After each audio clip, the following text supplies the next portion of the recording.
All right, I'm going to run the intro and then we're going to start.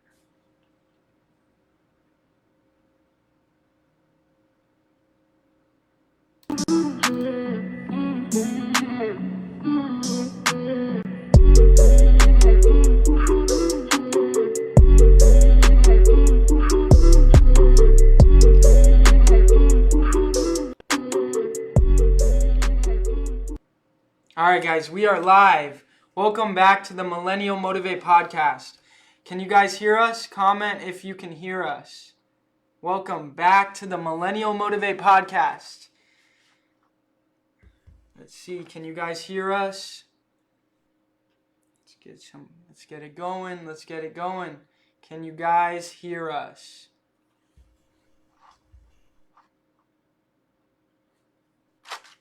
Yo, yo, yo, yo, yo. All right. We should be good. All right, perfect. We should be good. All right, guys. So we got a very special guest today on our Millennial Motivate podcast. Somebody that's been in the game for over 13 years. We got Mr. Justin Colby himself, and I'm here with Leo as well. So we're super excited to have you, Justin. Thank you for coming on. Thank you for coming, Justin. Thank you. Of course, guys. Appreciate you guys having me. Cool. All right, guys. So we are going to ask Justin how he got into this and then go into how to scale your wholesale business, because this guy knows a lot about real estate, wholesaling real estate, traditional real estate, all of that. And then at the end, we will let you guys ask him questions as well. So to start off, Justin, you want to talk about how you got into real estate in the first place? Yeah, I got into real estate basically coming out of college. I went to UCLA. My friend's dad was a developer. And I graduated in 2003. I went directly into sales. After sales, my friend asked me if I wanted to help him start a real estate brokerage up in Northern California. I said yes. The market was booming. I think you guys were 3 years old at this point. And I was a realtor. But the hurdle was I didn't actually create any skill behind it. I just was like an order taker. I was selling new homes. So there was no talent created. There was no salesman talent created in that. So when the market tanked, I lost it all. My home went to foreclosure. The repo man took my car, which is a really funny story. I walked away from $40,000 worth of credit card debt, and I ended up on my friend's couch. This is back in 2007. Just for my own humor, how old were you guys back in 2007? 2007. I was 10. I was 5. I love that. I was 13 years old. Hell yeah, I love it. All right. So I was substantially older. I was on a friend's couch, and I just decided to make the hustle real. This is way before podcasts, YouTube videos, and everything else that you might be able to see gurus on. So there was really no instruction. There was no real guidance. And so I just started cold calling realtors to say, hey, I'm looking to buy your deal. But mind you, I have no money. So I'm just making this up, right? Yeah. And so I'm cold calling realtors. Hey, I want to buy your listings, your off-market properties, et cetera, et cetera. And that's what got me hooked. 9 months later, I got my first deal. I then borrowed $25,000 from a friend to pay for coaching because I knew I needed more information. Like I kind of figured it out, but I didn't actually know the way. I had no process systems. I was just brute forcing it. So I borrowed money because I believed it that much internally. And you have to believe it before you see it. And then from there, as they say, the rest is history. We did 6 deals, 20 deals, 46 deals, 96 deals. I've done over 1,600 deals in my 13-year career in several different states. I've done roughly over 400 rehab flips. I've done roughly 100 plus wholesales, and then the remainder are all wholesale deals. Wow. Now, I want to go back to something you said too, right? You just started, you didn't really know what you were doing at all, but you just picked up the phone and started calling realtors. That's a lot of the problems people run into when getting started. They're scared to pick up the phone. And, I was 16 years old when I started calling homeowners, and I just said, screw it. I picked up the phone. I sounded horrible. I did not know what to say.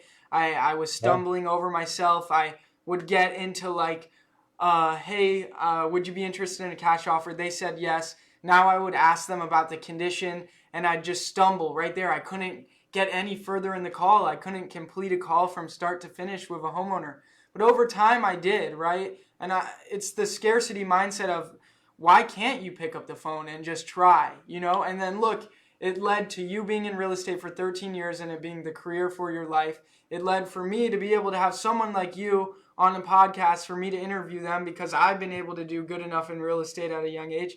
You just never know what that first to that 100th phone call will do for your life, and just picking it up is huge. And I'm sure the same for you, Leo. When you first started, you picked up the phone, right? And you know, and that's the number one thing people are scared of, is to pick up that phone. You know, 18 years old, I had no sales experience. I had nothing, you know, no type of job that I even had. My first job was the military. That was my real job that I had. It was a career for myself. So, you know, getting at 18 years old in real estate, it really changed my mind, because I was like, what? I didn't have no sales experience. I wasn't confident with myself.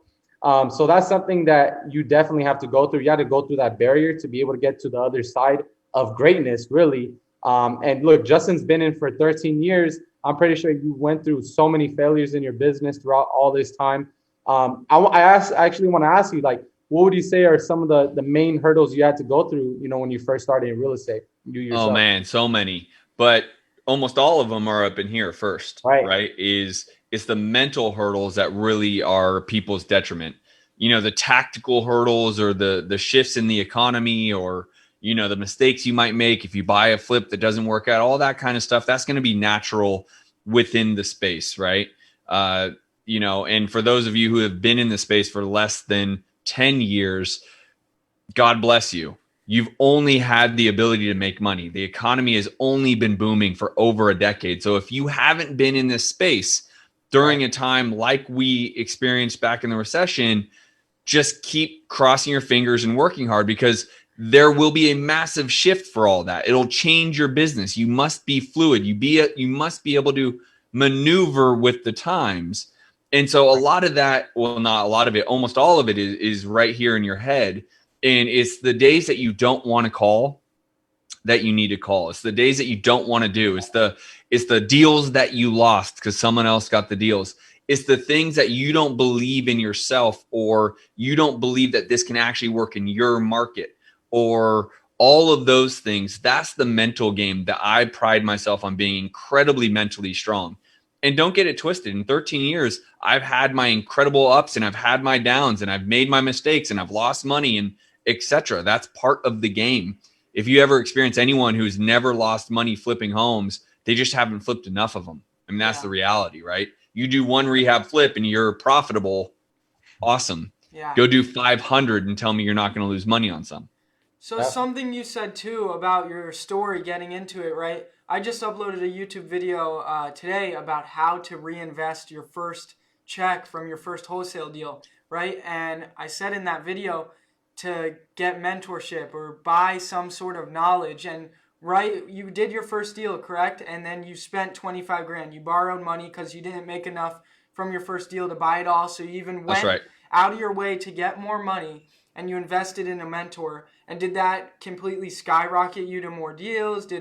What do you have to say about like paying for knowledge? You have to do it. And I do it today. Like this year alone in 2020, I've spent over $50,000 on mentors and masterminds for myself. They're not all specific to real estate, but it's because I run 7 different companies. Now, the lead horse in that is my real estate investing company. But I need to be a better businessman. I need to be a better leader. And there's other things that I'm looking to aspire to get to. So I want to surround myself with those who have done it before. So it is everything. If you aren't willing to invest in yourself by hiring a mentor or coaching, then don't get in the game. And that's to say, don't get into any of the games, right? I don't care if you're trying to get into the Amazon business, which I own an Amazon company and we're selling almost 100 things a day. You'd be shocked at what people are buying. But always investing in upping your level of education. Now, yes, you can get books is a great start. You can listen to, I have a podcast, the Science of Flipping podcasts are great. YouTube is great, but that's just part of it. You actually need the component of the tangible help and the hand holding and the accountability that really sets coaching aside from like a product or a book or an audio. That is all great. That's part of it. But if you don't have someone leading the way I put it like is this: if you don't have a quarterback coach, you know how to throw a football, Jacob. You know how to throw a football, Leo. I know how to throw a football. But if a quarterback coach is not literally coaching us on a 3-step drop, a 5-step drop, a 7-step drop, where you want to hold the ball when you're dropping, where you want to release the ball at the peak of your throw. If you don't have a coach coaching you all those things, yeah, you can throw a football, but how good are you going to actually ever become? Right. And it's going to be not good. That's your answer, right? Right, and it's like a team too. You're not going to go practice every day, right? Team sets you times to practice too. So to give it with sports, the accountability is the biggest thing with paying, because like even myself, I want to learn, like last night I wanted to learn about like more about flow state and more about sleep, like REM sleep and getting better sleep. So I was doing research, but I see myself like pausing the video, going on my phone when like it's accountability. The accountability, there is no accountability when you're doing it yourself. You got to be accountable on yourself. It is way harder for someone to hold themselves accountable than for someone to hold another person accountable. Way harder. Like not comparable. I also want to say this. I know me and Leo were really young, but both me and him have spent over $25,000 for sure on ourselves already in our career in mentorship. So like literally, if we're this young and we've spent money, big chunks of money to learn from other people, then you can do it too. And it's 100%. Well worth it. And guys, like, you know, and this is coming from Justin, who's been in this business for 13 years, and he's still getting mentorship to this day. And he's paying for it all the time. And I'm pretty sure every other year coming up, 2021, 2022, you're still going to be paying for mentorship. Always. And that's going to be something you're always going to be doing. And I love that because, you know, sometimes we forget that it's not all about business. It's about spiritual, physical. It's about the way you treat your family, the way you love other people, the way you respect other people. All that comes into play to be able to have a successful life. That's actually something, shout out to one of my mentors, Carlos Reyes. He always talks about being able to be, good in all aspects of life. And Justin, you're doing it. You spent 50 grand already this year. And then let me also mention something too, and I'm pretty sure this happened to you as well, Justin. There's gonna be times where we pay mentorship to the wrong people. I know for me, myself, when I started in this game in 2018, I got credit cards and I paid for a mentorship program, 30 grand, and I lost all that money because I thought I was going to learn about wholesaling. And then that's just part of the game. You're gonna go through that, but I would really say is vet out the people you're paying. So I have a saying for that, and it's called tuition, right? That's the tuition you're paying to level up. Right? Yep. That's the cost to play. And sometimes it's not always like it's about doing a flip and you lose money. Sometimes you do the wrong flip. Sometimes you didn't see the roof needed to be replaced. The rehab budget goes over, etc. Right? That's your tuition to become better, to find the actual coach that really, I know Carlos really, really well. Glad you mentioned him, right? It took that $30,000 tuition that you had to pay to go find Carlos to lead you to where you are today. Yep. Right? And so listen, that's tuition. That's part of playing the game. Yeah. And use that to your own benefit to say, wow, I'm going to learn from this. I need to go find Carlos. I need to find the right leader, the right mentor, and go from there. Yeah. And I like to say, frugal people don't get rich. Rich people that become frugal stay rich, right? So, frugal people never got rich. But if you can become frugal after getting rich, then you will stay rich. But in the beginning, you got to spend in order to achieve your goals and dreams. And also the mentorship, it's not just about real estate. Who doesn't want to be a high-level person and be successful in all aspects of life? That's how you really create a happy life, because anyone can be successful at real estate, making a bunch of money, but then you don't have the other aspects. And I guarantee whoever you pay for, as long as you find someone good, right, they're going to teach you more than just about real estate, because they wouldn't be happy themselves if it was all just about real estate. And so mentorship is huge in other aspects too that are so I'll tell you two people that I invested my money in 2019. I invested time in Tony Robbins and Gary Vaynerchuk. Nice. And I spent a good amount of money to invest time, north of $20,000, to be around those individuals.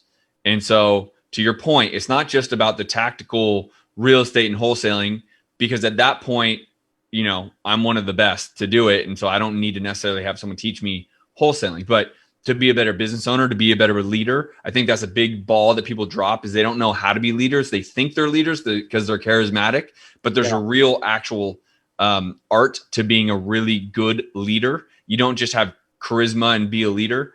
That's not real leadership, right? And so investing in your own education on how to be a leader, when you do become successful, make money, start hiring, then you need to learn how to become a leader as much as you need to learn how to become anything else. All right, so I want to jump to this.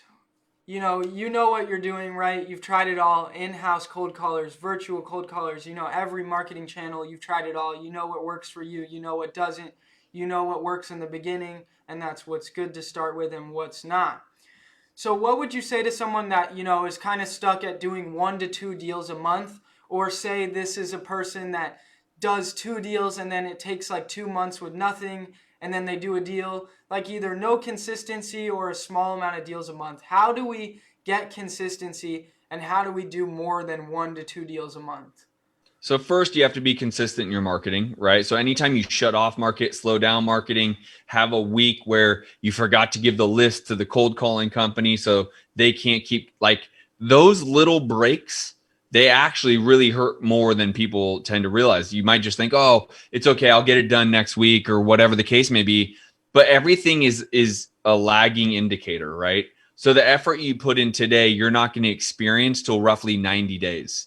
So for every day or week that a little slip up, or I'm going to turn off marketing for a week, save a couple pennies, that week that you turned off marketing, you're not going to experience that for another 90 days. And then you're going to come across and be like, oh man, I can't get a deal for anything. And that's not because what you're doing right now, it's because what you didn't do that 90 days ago. And so the first answer is you have to remain consistent at all costs. Don't start marketing and stop just because you don't see results. You have to continue to get enough results back in so you can actually make an educated decision based around the numbers and the data that you can retrieve. And if you're trying to do that in under than 90 days, if you start marketing and in less than 90 days, you quit, you simply just didn't give yourself enough time to really understand whether it will work or not, right? Regardless of the budget. So deal flow in large part is around your consistency in marketing. Now, it's not everything, because you need to make sure your marketing is working. I don't care how much money you have to put in a budget. If you're getting absolutely no leads, then it's hard to convert. The next thing is, how good is your follow-up game? A lot of people blame marketing or leads. I need more leads. I need to spend more on marketing. I need to do this marketing. I need to do that marketing. I got to try other things. Well, you have 200 leads sitting in your CRM, sitting in your Podio. What happened to you following up with those individuals that you've already essentially paid for? So why aren't you working those leads better? I can't tell you how many deals that we'll get that we've been working for a year or 2 years long, and they pop. And those deals, when they pop, that plays into the consistency of deal flow that you get. That's why I can consistently do 10 to 20 deals a month, is because between Jacob, you and I work together, between doing deals with other people and doing my own consistent marketing, and then having great follow up and follow through. It drives consistency. People always want the low hanging fruit. They always want the easy deal. They try to do one call closes, or one appointment closes, whatever the case may be. And if they don't, they move on. I don't play that game. If I can't close them on that first deal, fine, but I'm going to stay around them for a long time, because it's that one event, that one thing that happens in their life, whether, and hopefully it's not like drastic, but whatever that may be. Maybe they want to downsize. Maybe their kid goes to college. Maybe they're getting a divorce. Maybe there's an illness in the family. Maybe whatever. I need to be around the day that they hear that news, so that my opportunity, my value of buying their home cash, closing quick, and all the other value and benefits is very appealing. And I was there during that event.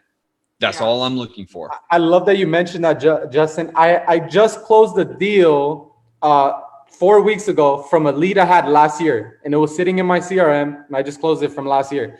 You can never sleep on the follow-up. Usually in a cold call, it takes 0 to 45 days or even longer to even get that cold call. You got to keep nurturing them. You got to touch them. You got to keep attacking them. That's money sitting in Podio.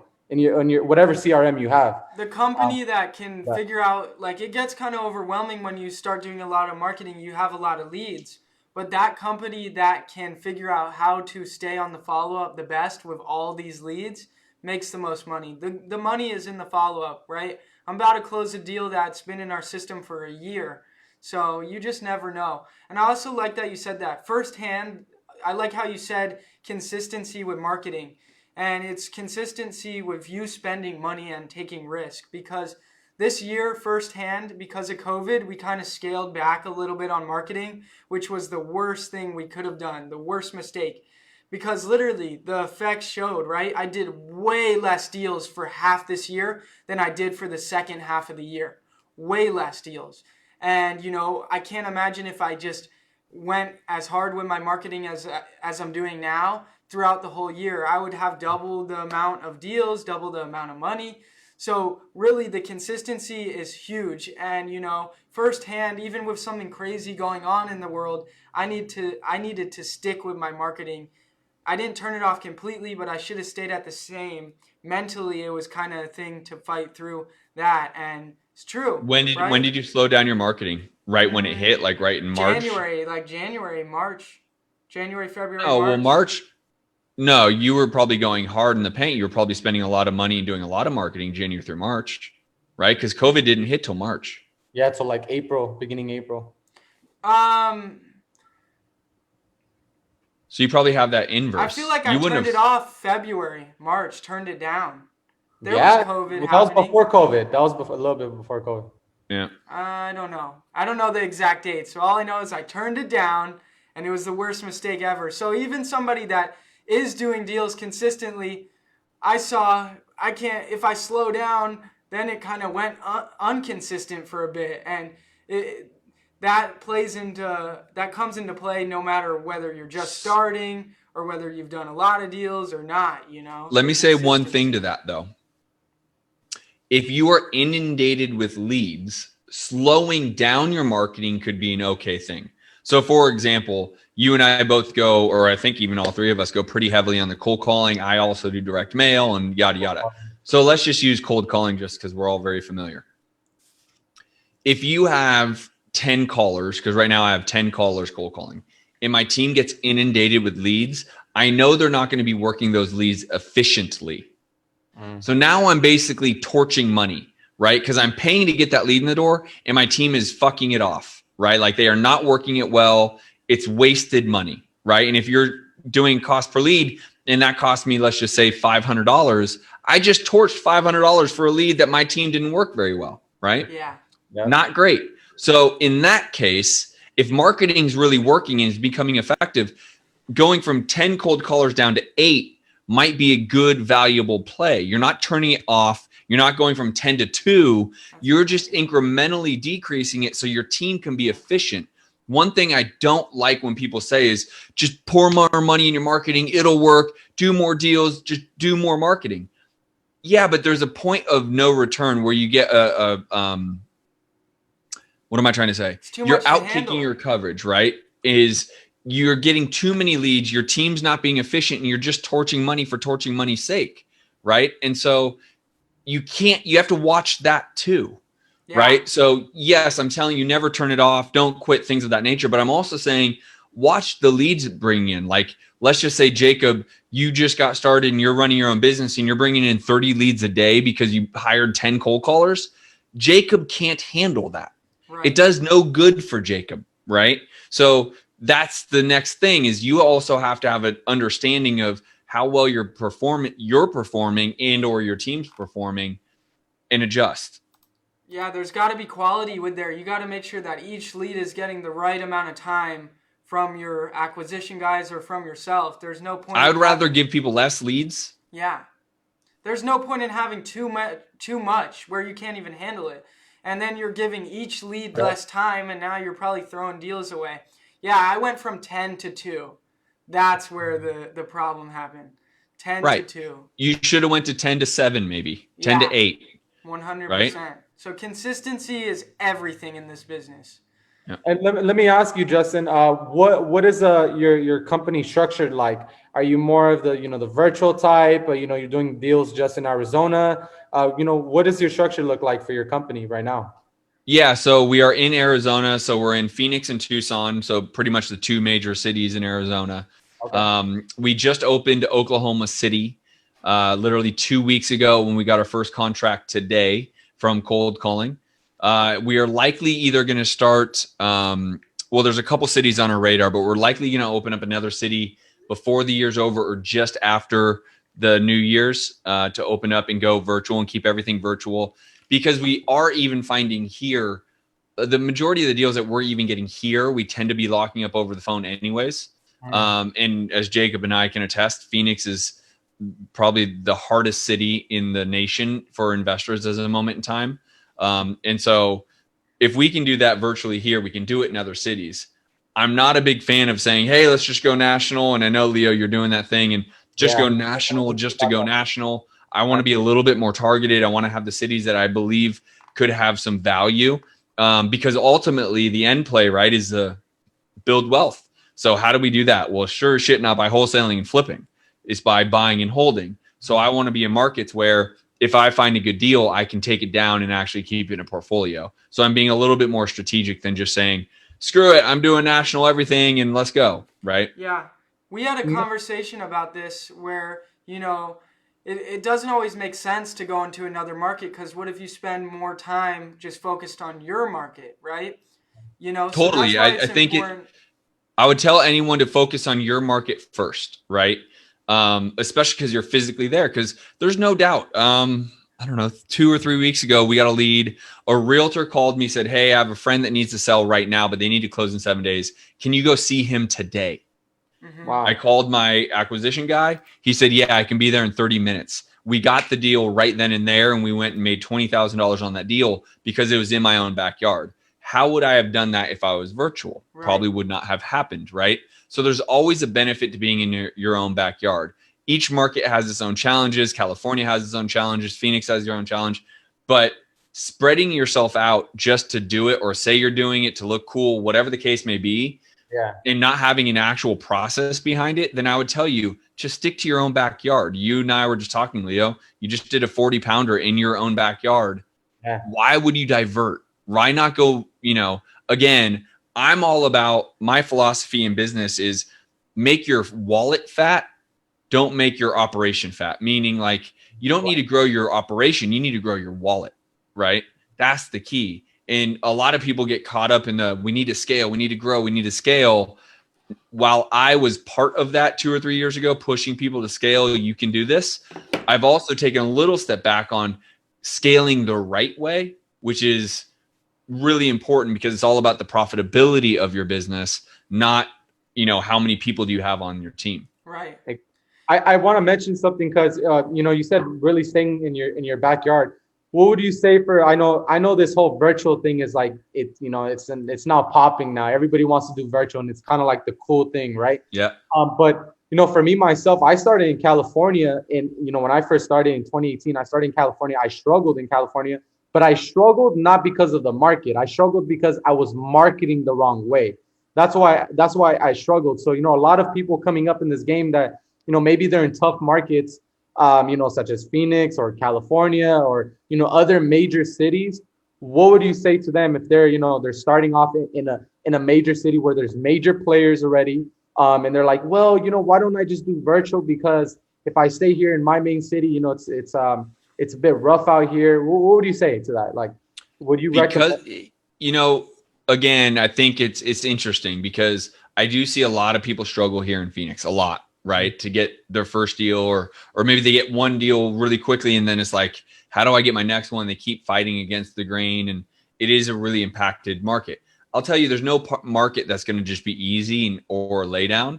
But the reason why I would encourage anyone to start in their own backyard is for the example I just gave. Like a realtor called me. I was at the house. I wasn't, but my acquisition guy was at the house in 30 minutes, contracted the deal, like done. Right. If I wasn't local, that wouldn't have been the case. Right.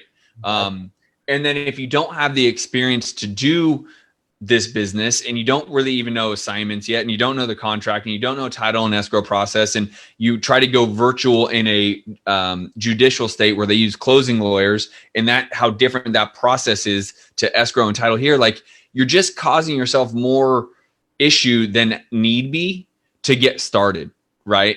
I would always suggest having someone start in their own backyard and learn. And the reality is you're going to get punched in the face a lot, right? Like it doesn't matter, but at least you're learning. At least you can be around a network and group of people. Like there's people like Jacob or myself or so many others, and Carlos is here, and that you can surround yourself with and learn from and work for if you need to, right? I mean, if you're a newbie and you're in a market that is really difficult, start working for someone potentially first, right? Get your, cut your teeth with that person. Like I have a kid right now that he's trying to do that. And so he's working for me. And one of my agreements is you can't work for me and then just go create your own thing. We always have to move together, right? And I'll make you rich if you want to do that, but you can't just go create your own thing, learn from me, and then go create. So he's working on some virtual stuff for me, right? That's the best suggestion I can give you. I never looked at it this way, right? Everyone's like, I want to do virtual. My market's too competitive to start in. I want to do virtual. But really, you're at an advantage being in a competitive market, because I guarantee there's masterminds and meetups that you can go to. So the knowledge is at a huge advantage to you. If you're in a market where there is no competition, there's going to be no one to ask questions to. But now you're actually going to make less mistakes and do better faster because there's people to ask questions to. And, when you're trying to go virtual, you don't know the expensive parts of town. You don't know the bad parts of the town. You don't know the parts of town where people don't buy, right? And now you think you got this deal, but it's out in the middle of nowhere. And, it's just easier when you actually know where you are. And For sure. If I was 16, 17 years old and I got a deal in one of the most competitive markets, then anyone can get, a deal. And, everything's saturated. Every business is saturated. So just go at it and put a ton of effort in. Work harder than your competition, and you'll be successful for sure. You gotta roll through the punches. That's all I'm gonna say. You have to roll through the punches. I'm pretty sure, Jacob, it took you a while. For me, it took me 8 months to get my first wholesale deal. It didn't happen overnight. You got to go through the punches. It took me 9 months. So if you guys both were 8 months and 8 months, Right, took me 9. Yeah. But those months build the character. People are so like, listen, you guys are doing your thing and you're going to be on Instagram and people see the success of where we're at today, and they don't realize what actually goes into that. Right. And they want right now what we've been able to achieve, and people want the microwave society, right? So people overestimate what they can achieve in 1 year and massively underestimate what they can achieve in 10. Yeah. So they think they can go out there and, as long as I got, I can go do this in the first year, but then when they don't, they quit. But what if they just stuck around long enough to achieve their result, right? Yeah. And that's the key. Everyone has this, I'm going to go crush it my first year in business. Well, why don't you just get up and running and start paying your bills and see where you could be in 10 years. Yeah. And that's what people need to have the realization is 10 years from now, you can be murdering life, like, buying properties all over the nation, but you gave up after 6 months because you didn't get the immediate results you really wanted. I want to say this too, because there's a lot of younger people in our group. I feel like there's so many of these entrepreneurs on Instagram, YouTube, whatever it is, that are young like me and Leo, but like it's 1 minute drop shipping, next minute Amazon store, next minute wholesaling real estate, whatever it is. People are trying this stuff for a month and then trying this for a month. Oh, that didn't work. Now let me try wholesaling for a month. I'm trying everything that these successful entrepreneurs are showing and none of it's working. Well, it's because you didn't try it for long enough, and you got to be consistent in the beginning too with whatever it is. I'm sure you would have become successful at drop shipping or whatever it was too, but you didn't give it enough time, I like what Gary Vee says. Gary Vee says this, especially to the younger people. He says, if you're quitting before 3 to 5 years, you don't deserve to be massively successful. You don't. You have to go through those punches even for 3 years, 4 years, before you can actually tell yourself, you know what, I don't like this. 6 months is not enough time to tell you don't like something. And always remember, a master of all trades is a master of none. None. Yep. So you can't, you got to go for the one thing, make that work. And then, right, Justin, you're saying you're learning about other businesses. You're learning about how to be a leader, right? You're building other businesses. But what happened first? You built a successful real estate business before diving off. And that's what's most important, right? Me and Leo might be doing little things like this podcast and little things on the side for fun and stuff like that to teach people. But our main focus is deals, because what is making the money? What is going to make us successful so we can build other businesses? Getting real estate deals and building a successful real estate investment operation. Generational wealth. Yeah. Agreed. Extreme focus gets you extreme results. Remember that, right? And so unfortunately, people nowadays just want it immediately, and that's just not going to be the case. Not in real estate, especially, right? Yeah. No deal happens the way we want it to happen. Not one. Even the perfect deal doesn't happen. There's a perfect deal that we're working right now, and the city has some violation on it because a yard, like perfect in terms of the lady immediately accepted her offer. There was no lien, blah, blah, but now the city has some violation. So now we got to get a 92-year-old woman to figure out how to clean her own yard and then call the city and have the city come out because we can't do it for her. She's the one that has, it's unreal. So my point being is no transaction happens the way you want it to in the real estate game. Mm-hmm. And so for you to think in the first month, 3 months, 6 months, 9 months, you're going to be where you want to be, you have unreal expectations. It is the number one reason people quit this space. Yeah. Their expectations are incorrect and they quit, and so be it. I mean, that's just the reality of it. Couple things about that, right?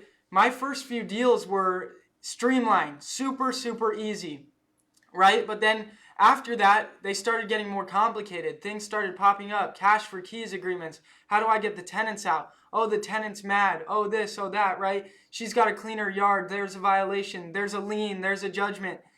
Literally, we make it look easy, right? Because the process is easy, right? The definition of wholesaling real estate is easy. We get a property under contract for a discounted price. We find a cash buyer and we sell that contract for a higher price.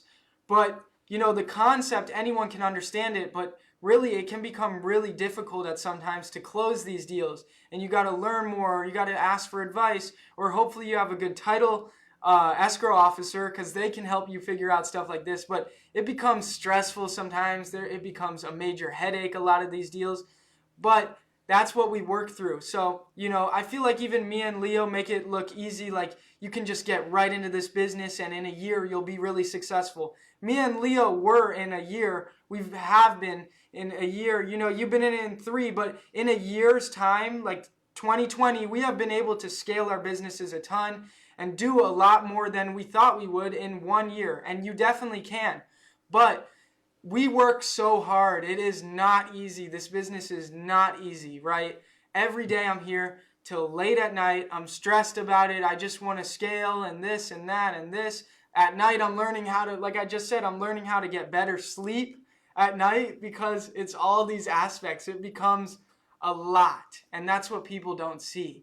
And this is not a fun business. I think people think it's all sunshine and rainbows. Me at 18 years old, and Jacob just turning 18 years old. We didn't just wake up one day and be like, you know what, real estate is fun. Let's do real estate. We didn't wake up and say that. It was like, you know what, real estate's the way to go because it builds generational wealth. And that's what it is. Real estate's a long-term game. It's not a short-term game. It's not going to happen overnight. It's going to happen over the years. Even for me, myself, I do nothing but wholesaling, and I don't even consider myself a real estate investor yet because I run a sales and marketing company. I don't run a real estate company. I flip paper. I don't flip properties yet. So for me, myself, I consider myself, I'm mastering my sales and marketing. And that's what it is. Wholesaling is a sales and marketing company. It's not even a real estate company. It's it's being able to provide solutions to homeowners. That's what it is. Yeah. And just being able to learn through those punches. And I want to go into this too, because I'm sure there's a lot of people that watch this that are kind of just, maybe it's their first or second year, and it's a lot. It's a grind. It's tremendous amount of work, not only just like physically working every day, making tons of phone calls, building a team, all this, but mentally it's a lot to handle. You got to do a lot. When does it start getting easier, right? When does it never does, but when does it start, you've delegated stuff? When in your path was it more, you are CEO, you're less in the day-to-day? When did that kind of happen for you? Well, when you commit to doing it, right? So there's a couple of reasons people don't do it. Control issues. I'm the best. I can't give up that control. They won't be able to contract that deal. They couldn't do what I can do. So I'm not going to hire that out, right?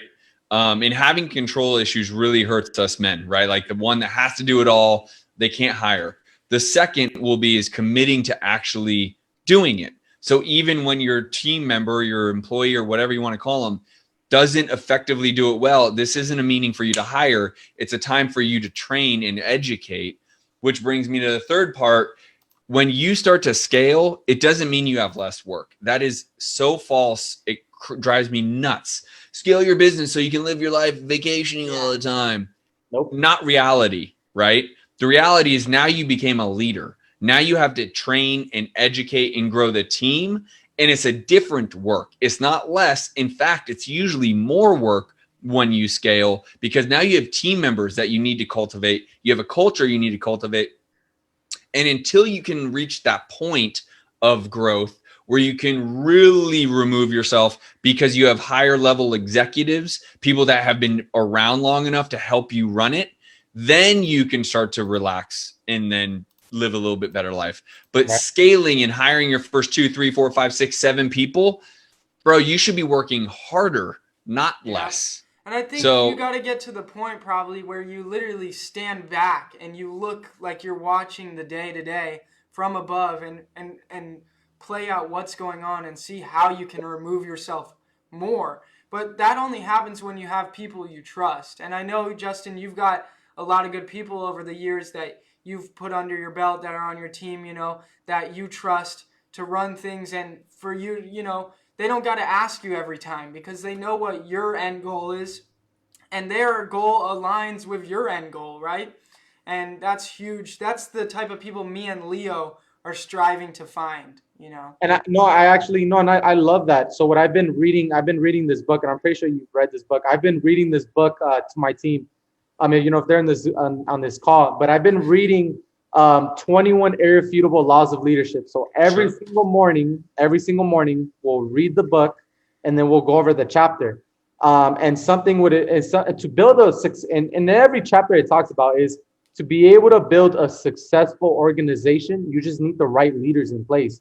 And to be able to build the right leaders, like Justin said, you have to cultivate them, you have to mold them to the right leader. And they have to really adapt to the leader you are as well, because they're only gonna be as good as you are as well. So if you're a total shitbag and you come in, you show up late, you don't care about your business, what do you think they're gonna do? They're gonna do the same thing as well. So you got to really lead by example, and that's actually something in the Marines.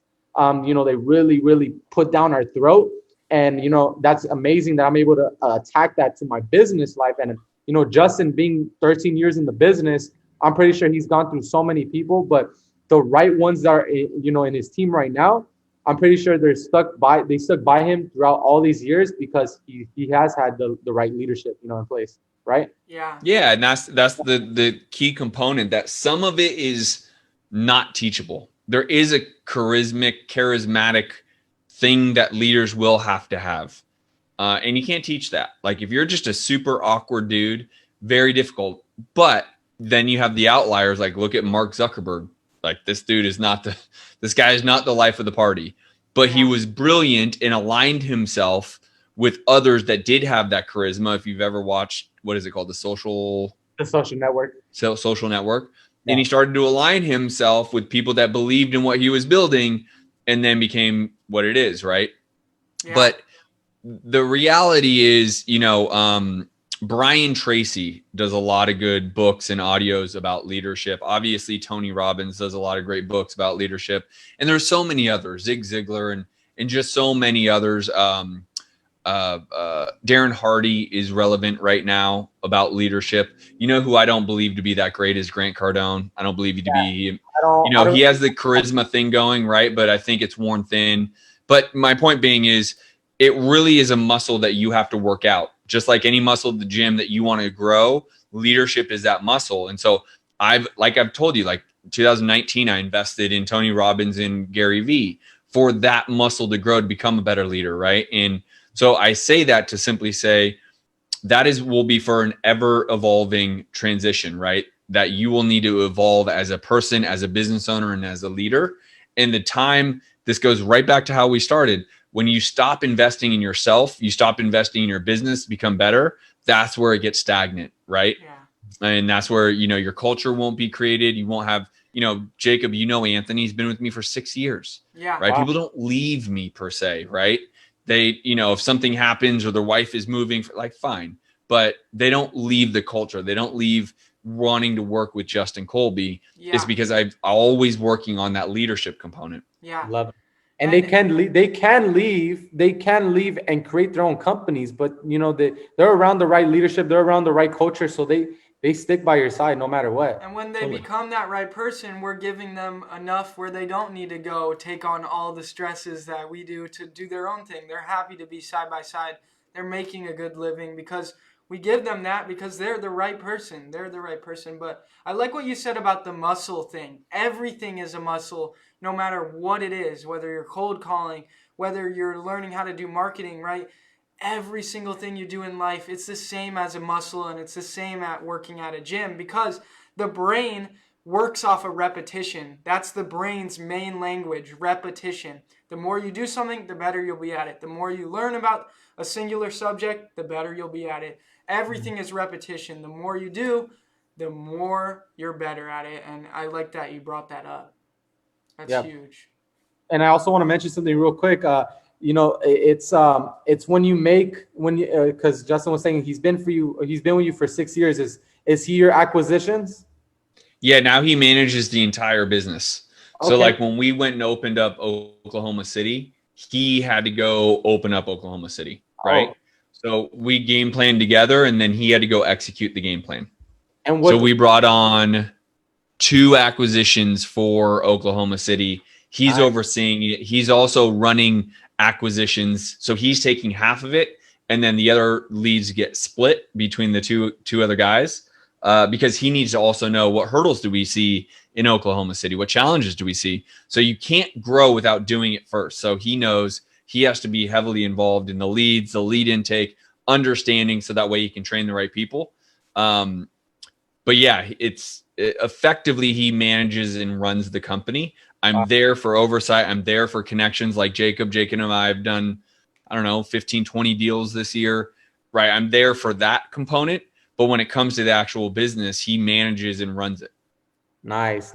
It's your vision became his vision as well. Now you guys all have the same vision. That's what it's about.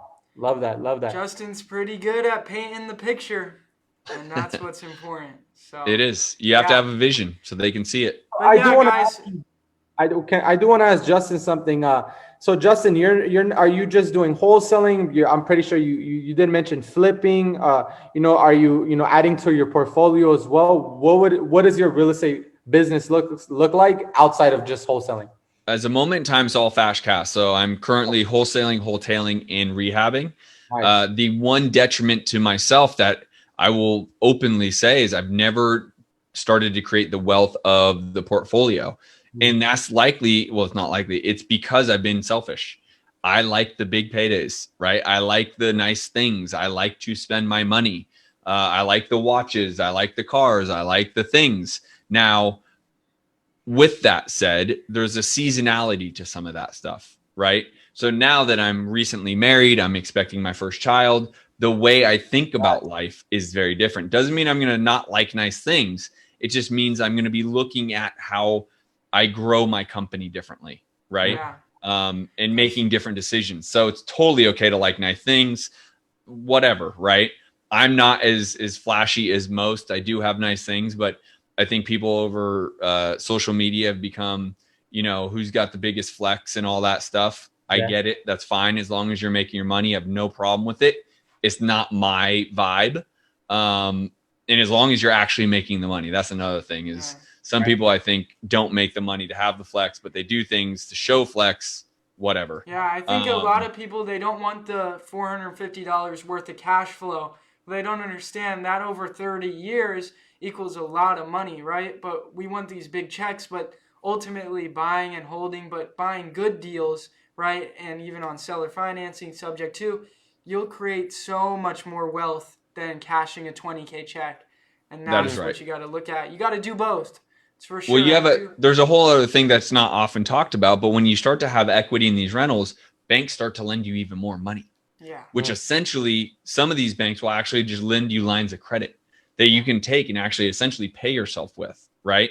So having that equity and having a portfolio like that, like there's a monster in our area, Zach, right? I mean, when Zach and I sit down and he talks about what's going on with the model he runs, it's really incredible how much money he has access to, regardless of these big paydays.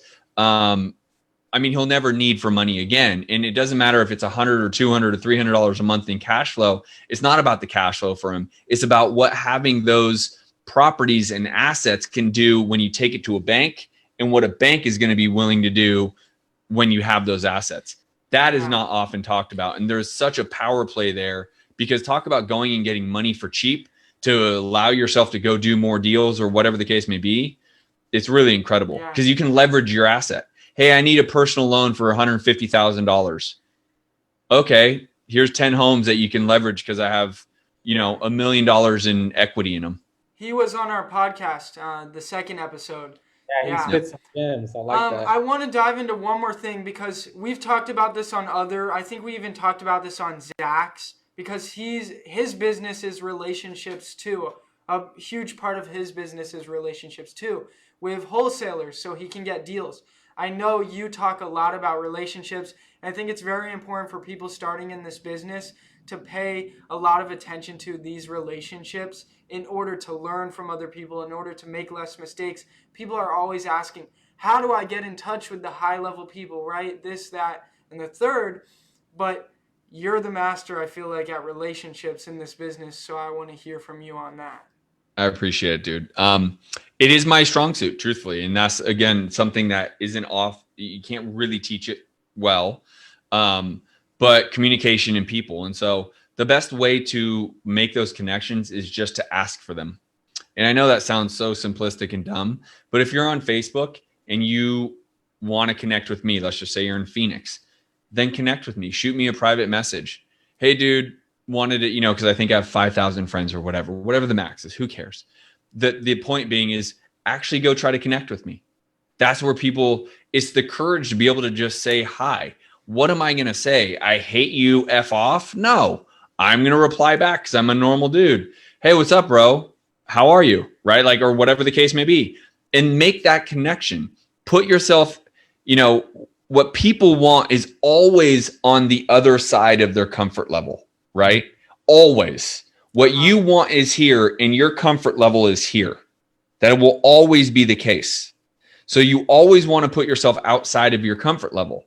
And so for those that aren't master networkers and communicators, this is where you need to get outside your comfort level so that you can go network with any one of the three of us or otherwise. Say, what's up, dude? Would love to take you to, make ethical bribes. Would love to take you to coffee. Would love to buy you some lunch. Would you mind spending a couple minutes with me? I'm a newbie investor. I'd love to figure out how, to connect with you. Whatever that may be, obviously offering something on the front end allows someone like myself at this stage of my life to be much more engaged with the person rather than the person always trying to take. Yeah. Right. So again, I am a coach. Yes. Yeah. And what I get all day, every day is messages on Instagram and Facebook trying to gather and take from me my experiences, my knowledge for free, by the way, which I'm happy to give to a certain level. But then if you're just trying to take and you're not offering anything up, what kind of relationship is that? That's not much of a relationship. So don't always go into the conversation. Offer something first. I don't care what it is, right? Literally don't care, but try to be of value to the other person first before you ask. Yeah. And that would be, and then get uncomfortable, get okay with being uncomfortable, because what you want is right on that other side of your comfort level every time. And so be okay with it. Yeah. I think we all get a lot of messages like, teach me how to wholesale, just like straight up teach me. And it's like, you got to set yourself different than everybody else. We get a lot of messages. I think offering something is huge. It sets yourself apart. Most of the time, we're not going to want whatever you're offering, but because you offered, it sets you apart from everyone else just asking for, right? Yeah, like Jacob, like when Jacob and Justin, like when I first started, I knew that I didn't know about real estate at all. I didn't have nobody in my family in real estate, so I told myself, what do I have to do? I have to go work for free for someone, and that's exactly what I did. My first mentor, she was a real estate agent. I went up to her and I said, look, I'll learn from you for free for the next year. I don't even want to get paid. Let me learn from you for free. Today I had a message. Someone texted me and said, they texted me their number on Instagram and they said, call me. I want to learn about real estate. Like, that's not really building a connection off, how am I going to call you when I went through pains. I went through the pain already. I went through all the failures. I paid for mentorship, me, myself. And then I'm just going to call you like that. Like you said, build the connection first before you're actually going to just tell someone to call them. And they're approaching it the wrong way. And one more thing, there's huge money in real estate and relationships in real estate, right? Justin has helped me make a lot of money because I wasn't able to sell a deal and he helped me sell it, right? Zach Keeps, I sold him over 6 figures worth of deals this year to one buyer. There's huge money in relationships in real estate. What you got to say about that, Justin? Oh, real estate is everything. It's all relationships. And that's why when, going back to your first, maybe not first question, but like starting your own backyard to go virtual, bro, real estate is relationship based and it always will be. Right. And so find those relationships and treat them like gold. Like, if it's up for a difference of $1,000, $2,000, $3,000 to get the deal done, but it keeps the relationship good, just get the deal done, right? Go make that up somewhere else. Like, it's always about the relationship, making the other person feel good, giving value to the other person. That is really paramount. Make sure you're always giving value. Your relationship with you and Zach, perfect value scenario. You give him deals he doesn't have. He gives you a wholesale check that you want, right? Like, that's a great value add, right? And if it's over, if he's like, hey, Jacob, I can't buy it at 150. I'd buy it at 157. That's where you say, you know what? You've made me 6 figures this year. Fine. Take this one at 157. You don't bicker over that because it's the relationship. You want him to always feel good about that relationship. Yeah. And he's a good buyer, right? He'll perform. No questions asked. The deal is going to go through. There is no stress. So those type of buyers you really need to cater to, right? And, I feel like when people get in the beginning, they're like, shoot, I undersold it. I could have made $500 more. Even I think I've had this conversation with you, Justin, before where I was saying that. But really, like, you'll catch up as time goes on. You'll make up that money somewhere else. And, you got to stop counting pennies and looking at pennies and look at the relationship, because the relationship is worth 6 figures. And the $2,000 on this deal means nothing, Who cares? So, guys, drop some questions before we wrap this up, and we'll see what you got to ask Justin.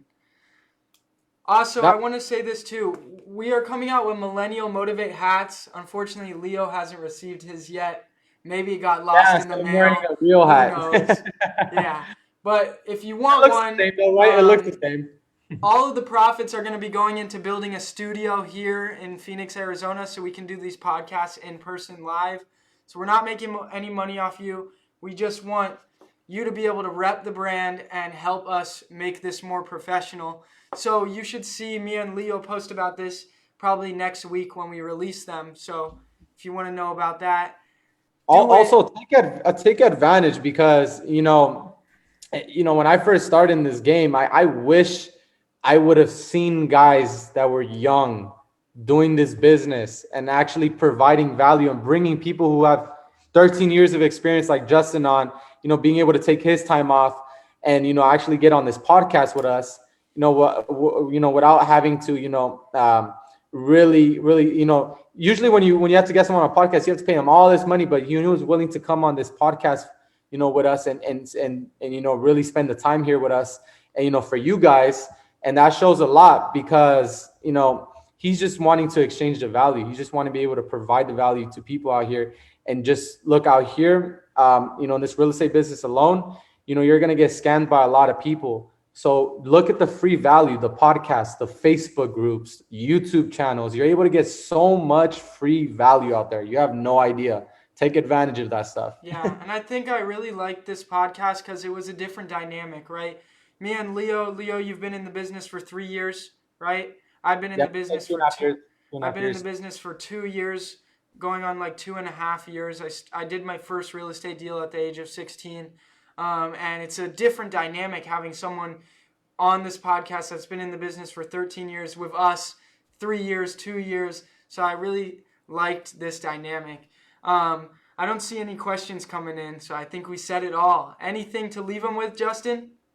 No, man. I think if I can give any advice to anybody is have tenacity. Don't give up.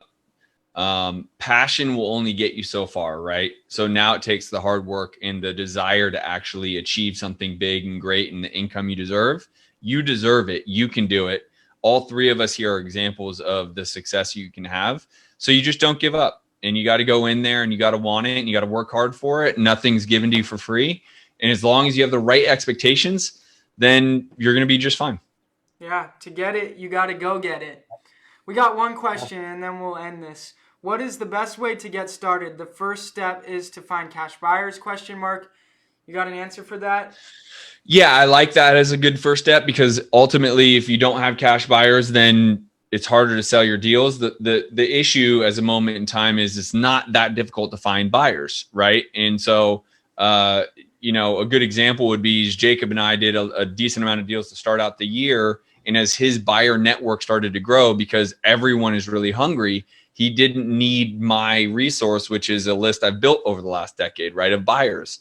So, which is fine. But the point being is, if you find a good deal, it really will sell. So you could play that game one of two different ways, right? That is a great place to start for sure, hands down. But if you build a great buyers list and you don't have anything to sell them, then you need to go find someone else's deal to sell it to them. And that's why I like that deal is if you have a good buyers list, go wholesale someone else's deals, right? Go find someone who's willing to let you send it to their list and go make a couple dollars. Yeah. Another question, is there any out-of-pocket expenses in the process of wholesaling a property? No, not like the actual process. There should be no besides marketing, but like once you contract the property, if you want to give earnest money, you can. A lot of times I don't when I contract the property. But besides that, there shouldn't be anything. Again, removing your marketing expense, there shouldn't be anything out-of-pocket expenses. Yep. There's free ways to get deals too, but it's going to take you longer than spending money on marketing. And, you put earnest money amount on a contract, but you don't have to deposit it. You can have your buyer deposit the earnest money that counts for your contract. So a lot of the times we don't deposit either, unless like the close of escrow date is way out. And so we're not going to plug a buyer in yet. But yeah, that's pretty much it. If you want to get it, you got to go get it. And anything else, Leo, to leave them with? No, just keep hustling, keep chasing your dreams, and it's not going to happen easy. Keep rolling through the punches and make every day count, because every day will count, even when it's the days you don't want to call, even when it's the days that you guys are struggling. Those are the days that truly count. I hope you guys have an amazing day. Thank you so much. Appreciate it. Thank you, Justin, for coming on. Thank you, Millennial Motivate community, for watching. We appreciate it.